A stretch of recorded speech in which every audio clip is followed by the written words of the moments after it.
यह एक प्ले है और इसी की समरी के बारे में बात करेंगे, बहुत ही सिंपल वर्ड्स में और बहुत ही प्रिसाइज्ड, बहुत ही कम शब्दों में हमने प्रयास किया है इसको शॉर्ट करने का, और मे बी आपको भी समझ आए और अच्छा लगे, आप लिख पाए इसे आसान शब्दों में। On the face of it is a play, यह एक नाटक है। It deals with the mental pen, यह बात करती है मानसिक तकलीफ, मानसिक पीड़ा के बारे में। अब ये मानसिक पीड़ा, शारीरिक पीड़ा, आई होप आप इतना तो समझ पाते होंगे कि मन में जो तकलीफ दुख होता है, that a physically handicapped person bears, bear means बर्दाश्त करना, यानी एक अपाहिज व्यक्ति, शारीरिक तौर पर जो अपाहिज व्यक्ति है वो कितनी मानसिक पीड़ा से गुजरता है उसको इसमें दिखाया गया है। आगे पढ़ेंगे तो और भी पता चलेगा। The play begins with the introduction of two central characters, play की शुरुआत होती है दो इसके जो मुख्य पात्र हैं, दो कैरेक्टर्स हैं, उनका नाम भी हमने लिखा है, मिस्टर लैम जो कि एक बूढ़ा आदमी है, और डैरी, डैरी एक यंग बॉय है, स्कूल बॉय कह सकते हैं। Both of them feel the pain of being different, और ये दर्द दोनों को ही महसूस हो रहा है। कैसे, तो हमने वो भी बताया है कि mister Lamb has a tin leg, mister Lamb का जो एक पैर है वो किसी कारणवश खो गया था, यानी खो क्या, कट गया था, और अब वो टिन का है, टिन का बना हुआ है। While Derry's face is burnt from one side, जबकि डैरी की बात करें तो उसका एक चेहरा नहीं बल्कि चेहरा एक तरफ से वो जला हुआ है, एक तरफ से ही अच्छा, एक तरफ से जला हुआ है। और होता है अक्सर ऐसे लोग अंदर ही उनके ऊपर क्या बीतता है हम लोग उसका अंदाजा भी नहीं लगा सकते हैं। तो कई बार ऐसे लोग जो है सबके सामने आने से घबराते हैं बहुत ज़्यादा। The play has been written by Susan Hill, इसको सुसान हिल के द्वारा लिखा गया है।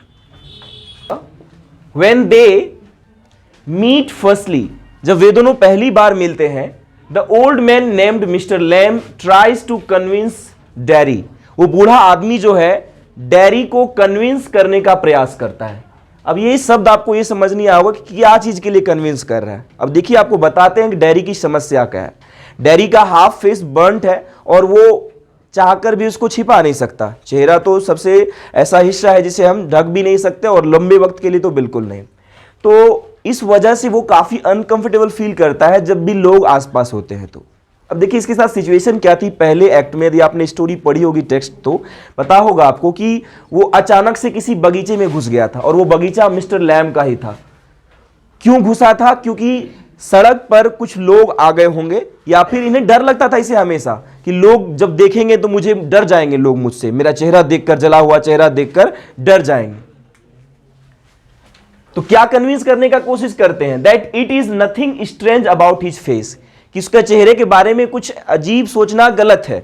वो जो बार बार उस चीज को लेकर डरा हुआ रहता है, यानी उसके उस डर को भगाने का प्रयास कर रहे हैं जो मिस्टर लैम है।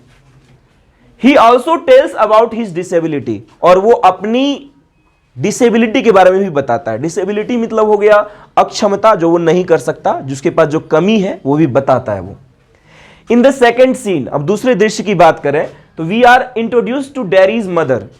ये वापिस चला जाता है उस बगीचे से। अच्छा, थोड़ा पार्ट मैंने वहां पर छोड़ा है, कोई नहीं, बट उतना स्किप कर सकते हैं क्योंकि आपको समरी लिखना है, पूरा टेक्स्ट नहीं लिखना। तो वहां पर क्या हुआ हम आपको थोड़ा सा बताते हैं, तब आपको पूरा समझ आ पाएगा। तो फर्स्ट एक्ट में आपको याद होगा जब हम पढ़ा रहे थे टेक्स्ट, तो उसमें आया हुआ था कि जब बातचीत आगे बढ़ी दोनों में, तो मिस्टर लैम ने कहा डैरी से कि तुम थोड़ी मदद कर दो मेरी, मतलब मेरे जो गार्डन में कुछ एप्पल हैं उसको तोड़ दो, जो पकने वाले हैं या जो पक गए हैं। लैडर लो, लैडर यानी सीढ़ी की सहायता से मेरे कुछ फल तोड़ दो, क्योंकि मेरे जो टीन के लेग हैं वो लैडर पर फिसलते हैं, मैं सही से चढ़ नहीं सकता। ये मदद वो कर नहीं पाया था, बीच में ही वो इस डर से घर वापस चला गया था कि माँ हमको ढूंढ रही होगी। ठीक है, तो वहां जब गया वो, तो माँ से where he tells his mother about the Lamey Lamb. Lamey Lamb क्या है? लेमी लैम कहकर बच्चे उसे बुलाते थे। लेमी मीन्स लंगड़ा, लैम मीन्स लंगड़ा होता है, यानी लंगड़ा लैम करके सब बच्चे उसको चिढ़ाते और बुलाते थे मिस्टर लैम को। अब समझ सकते हैं कैसे हर्ट करता होगा ये सब बातें। और एक्चुअली यहां पर मिस्टर लैम एडमिट करते हैं कि उन्हें बुरा नहीं लगता, क्योंकि ये सच्चाई है कि उनका एक पैर जो है, एक लेग जो है उनका टीन का है।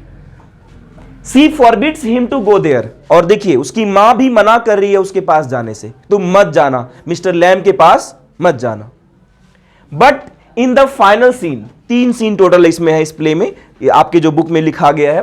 तो फाइनल सीन में क्या होता है, we see that Derry reaches the garden, आखिरकार डेरी वापिस जाता है उस मिस्टर लैम के पास। Mister Lamb was lying on the grass, वो गिरा पड़ा था घास पर, विथ लैडर, वो सीढ़ी भी वहीं पर पड़ी हुई थी।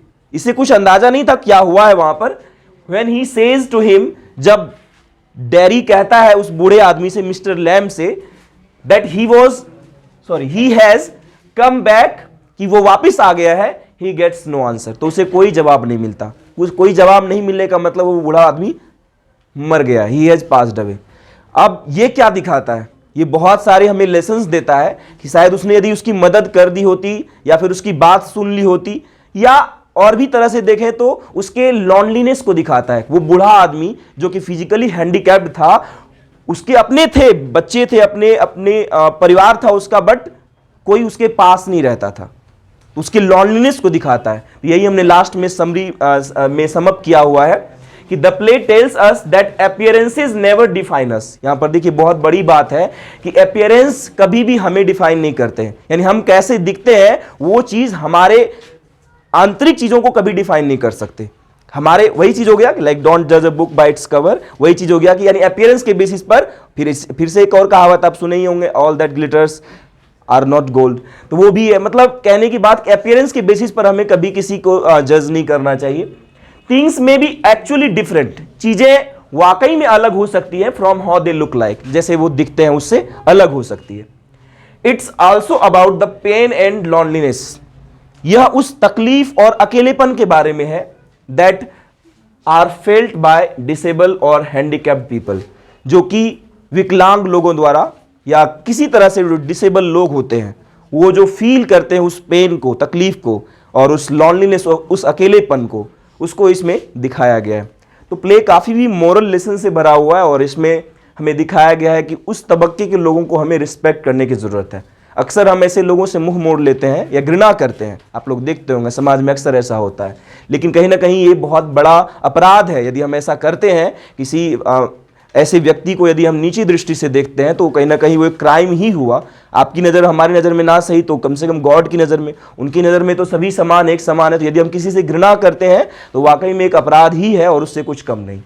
सो ये कह रहा था ये प्ले, आई होप आप समझ पाए। Thank you.